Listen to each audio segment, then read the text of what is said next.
Fala galera, beleza? Luiz Fernando aqui trazendo mais um vídeo. Já peço, cara, que você deixe o seu like, se inscreva no canal, que é super importante para você não perder nenhum vídeo novo, tá bom? Galera, hoje eu quero trazer um vídeo um pouco diferente, né?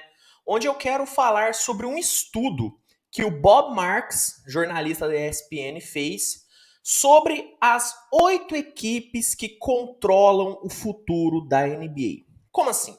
Já faz algum tempo que as escolhas de draft da NBA se tornaram o ativo mais valioso das equipes. Hoje, muitos times preferem trocar grandes jogadores para acumular mais picks de primeiro round, porque assim eles podem ter o controle das novas estrelas que vão chegar na NBA. Quanto mais picks você tem, mais chance você tem de pegar o novo superastro da liga. Então as escolhas de drafts valorizaram muito nesses últimos anos. Inclusive eu fiz um vídeo aqui no canal já faz um tempo explicando o porquê que as escolhas são tão valiosas.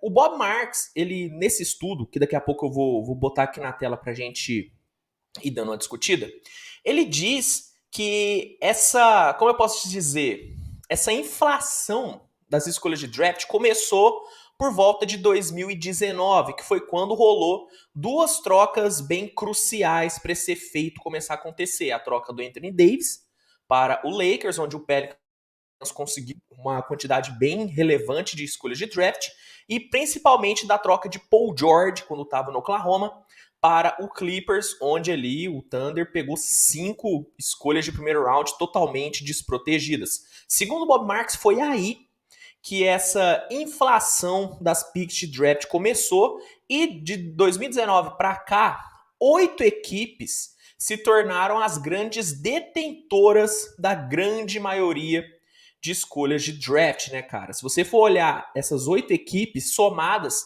elas somam 85 escolhas de draft. Isso é simplesmente absurdo. Isso nunca aconteceu na história da NBA.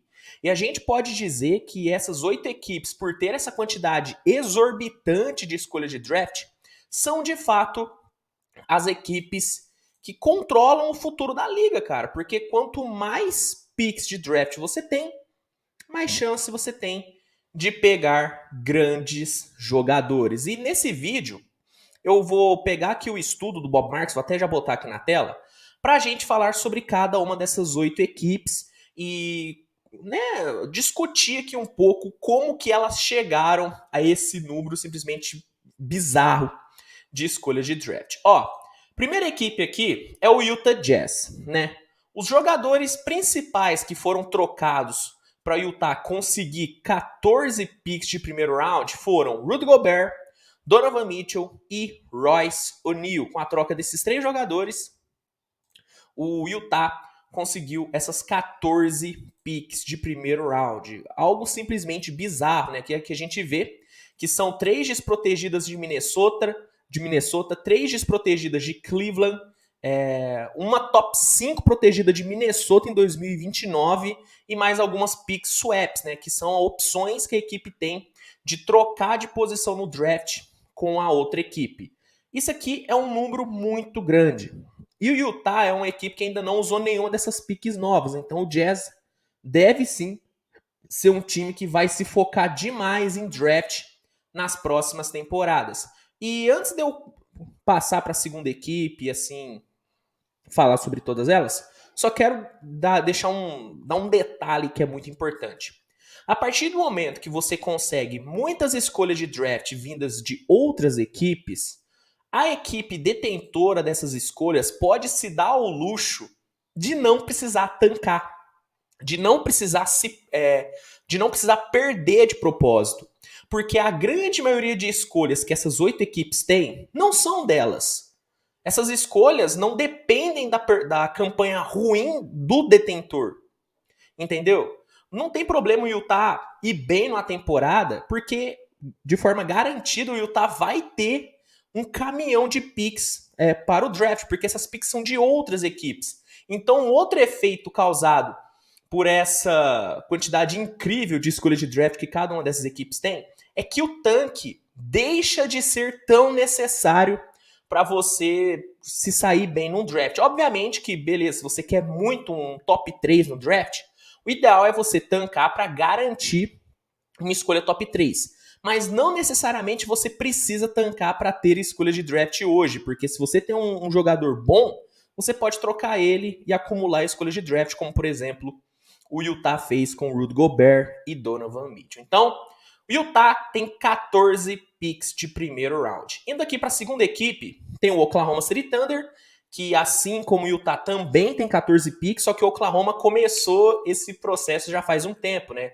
Como o Bob Marks disse, o Oklahoma foi o pioneiro nessa modalidade de negociações para acumular escolhas de draft, né, cara? O Thunder já utilizou algumas escolhas selecionando Osman Dieng, Jalen Williams, Trey Mann, Pokuevski, Thelma Ledon, Aaron Wiggins, Vasil Mitit, que ainda não se sabe se ele vai jogar mesmo no Thunder, ele tá jogando no Eurobasket, Darius Bazley e Jeremy Robinson Earl, além também do Chet Holmgren. Mas o Chet era a escolha do próprio Thunder, então esse meio que não conta, assim como o Josh Giddey. O Thunder conseguiu essas escolhas na troca principalmente de Paul George e do Russell Westbrook, tá? Nessas duas aqui foi onde o Thunder conseguiu a maior quantidade dessas escolhas, mas também nas trocas de Steven Adams, Al Horford e Chris Paul, o Thunder conseguiu algumas piquezinhas bem boas. O Thunder, não é porque é meu time não, tá? Mas o Thunder, na minha opinião, é o time que melhor tá acumulando escolhas de draft, tá?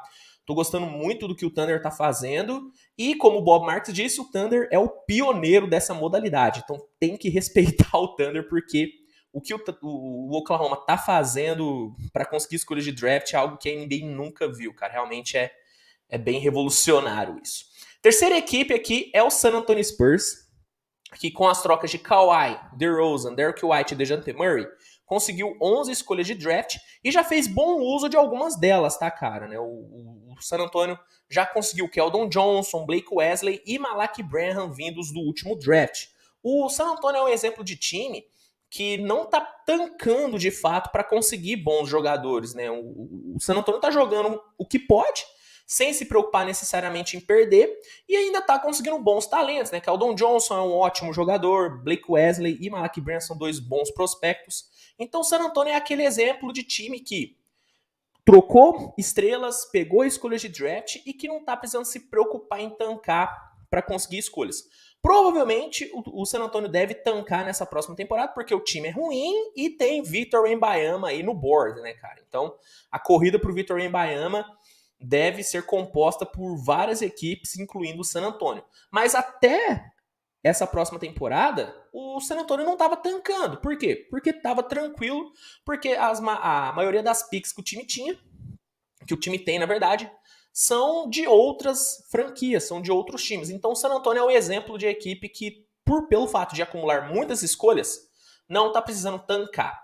Passando aqui para o Pelicans, que conseguiu uma cacetada de escolhas de draft por conta da troca do Anthony Davis, mas que também conseguiu uma quantidade legal nas trocas do Drew Holiday pro Bucks, do Adams e também do Josh Hart, né, cara? Com algumas dessas picks que o time conseguiu, eles já draftaram o Jackson Reyes e o Dyson Daniels. O Pelicans é um exemplo de time que não tá fazendo um bom uso das escolhas de draft. Mas tem, né? Pelo menos tem. Lembrando que o Zion veio de uma escolha do próprio Pelicans, né?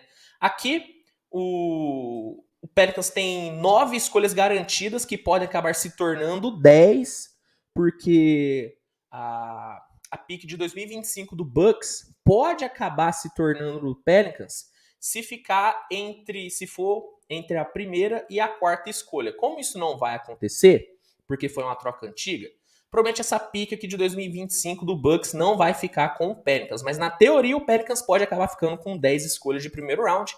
Só que, como eu disse, o Pelicans é um exemplo de time que não tá fazendo bom uso, né? Depois a gente tem aqui o nosso querido Houston Rockets, né? Que com a troca de James Harden e do PJ Tucker conseguiu 8 escolhas de draft. O Rockets é um time que está fazendo um bom uso dessas escolhas, tá? Já conseguiu com essas escolhas vindas de outras equipes. Ty Washington, Tari Eason, Josh Christopher e o Alperen Sengun. O Rockets está fazendo um ótimo uso dessas escolhas. Ainda tem um número muito bom, ó. Tem, além de ter suas próprias picks de 23, 25, 27 e 29, o time ainda tem a pick de 2023 do Bucks, a de 2024 e 26 do Brooklyn e pode trocar, né, de lugar no draft com o Brooklyn em 2023, 25 e 27. Ou seja, Rockets é uma equipe que tem aí um monopólio de picks muito interessantes, cara. Principalmente se o Brooklyn acabar implodindo e dar tudo errado, o Rockets com certeza vai ter um controle bem legal aí nos próximos drafts. Depois a gente tem o New York Knicks aqui com 11 escolhas de draft, ou 11 garantidas aí de primeiro round. Essas escolhas vieram de trocas envolvendo Kristaps Porzingis e os direitos de Ousmane Dieng e Jalen Duren, né, no último draft. Né, com algumas dessas escolhas, o Knicks já conseguiu Miles McBride, Manuel Quickley e Quentin Grimes. O Knicks até que está fazendo um bom uso. Quentin Grimes e Quickley são dois bons jogadores. O McBride é um cara que pode ainda dar certo. O Knicks é aquilo, né, cara? É difícil elogiar a diretoria do Knicks. Mas pensando aí no futuro, cara, o Knicks até tá conseguindo garantir, né, cara? Como eu disse, as equipes que tiverem o maior número de picks de primeiro round no draft vão conseguir, de alguma forma, se tornar competitivos no futuro, seja utilizando essas picks ou trocando elas. Então o Knicks, nesse aspecto de acumular escolhas, o Knicks está indo muito bem. Penúltima equipe aqui é o Orlando Magic, que com as trocas de Vucevic e Aaron Gordon, conseguiu somar 9 escolhas de primeiro round e já usou uma dessas escolhas para pegar o Franz Wagner. Excelente escolha, inclusive. Tá? O Magic é um time que eu tô bem animado, né, por conta desse acúmulo de escolhas de primeiro round. É uma franquia bem séria, uma franquia que gosta de ser competitiva com a sua própria escolha. Pegou o Paulo Banchero no último draft, então o Magic é uma equipe pra gente ficar de olho aí. É outra que tá aí nessa corrida por escolhas de draft. E a última equipe a entrar nesse hall de equipes detentoras do futuro da liga é o Pacers, né? Porque depois, né, da temporada passada, onde o Pacers não foi bem e de fato assumiu que vai entrar em rebuild, o Pacers já trocou Malcolm Brogdon e o Caris LeVert para o Cleveland e já conseguiu, cara, 9 escolhas de primeiro round, cara. Tem 9 escolhas já de primeiro round, algo muito bom. Ainda não fez uso de nenhuma dessas novas picks que pegou, mas é uma equipe que pode acabar até ficando com mais picks caso consiga aí uma troca com o Lakers, né, cedendo o Buddy Hield e o Miles Turner, pegando o Russell Westbrook e algumas escolhas de draft. Tá? O Pacers é um time que ainda pode ir para pelo menos 11 picks e realizar uma troca com o Lakers. Então, o Pacers é o último time aqui que o Bob Marks lista como um dos grandes detentores aí de escolhas de draft para o futuro. E para finalizar o vídeo, eu quero discutir o seguinte: essas equipes terem tantas escolhas faz bem para a liga? Faz bem para a NBA ter a grande maioria das escolhas dos drafts futuros centralizadas em 8 equipes? Não faz bem, né? Porque a ideia do draft é fazer com que todas as equipes tenham chance de conseguir grandes estrelas vindas do draft. Essa é a ideia inicial. E até antes de 2019, era visto como assim, né? Se você quer pegar um bom prospecto, você tem que tancar, fica nas primeiras posições e pega esse prospecto. A partir de 2019, como o estudo do Bob Marks diz, isso mudou. E as equipes entenderam que elas podem meio que dar aquela hackeada no draft, dar aquela bela roubada para conseguir mais escolhas e conseguir ter mais chance de pegar esses prospectos. Ah, Luiz, você está dizendo que essas trocas não eram feitas antes de 2019? Não, elas eram feitas. Por exemplo, em 2013 o Philadelphia entrou no The Process e começando a fazer essas negociações, mas algo bem pequeno. Hoje virou realmente uma modalidade de negócio. Virou uma modalidade de gestão, a gestão visada, voltada, na verdade, a pegar escolhas de draft. E na minha visão, isso não faz bem. Isso não faz bem, porque 8 equipes monopolizam todo o futuro da liga.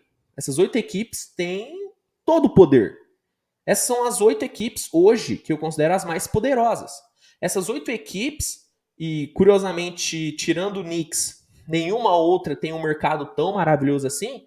Essas 8 equipes supriram a necessidade de estar em um grande mercado para conseguir bons jogadores.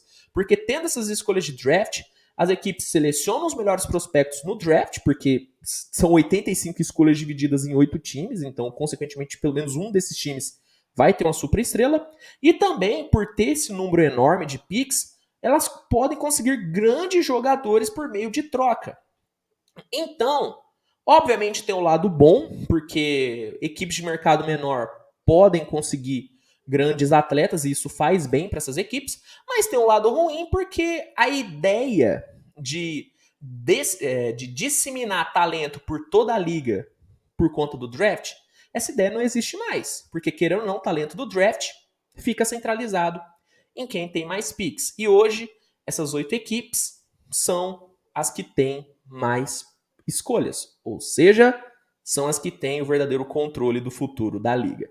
Mas bom, eu achei bem interessante esse estudo do Bob Marks, achei bem legal a forma como ele abordou. Se você quiser ler todo o estudo, tá lá no site da ESPN, tá bem fácil de achar, é bem legal. E eu queria trazer isso para discussão. Você vê como algo benéfico essas 8 equipes terem 85 picks de draft?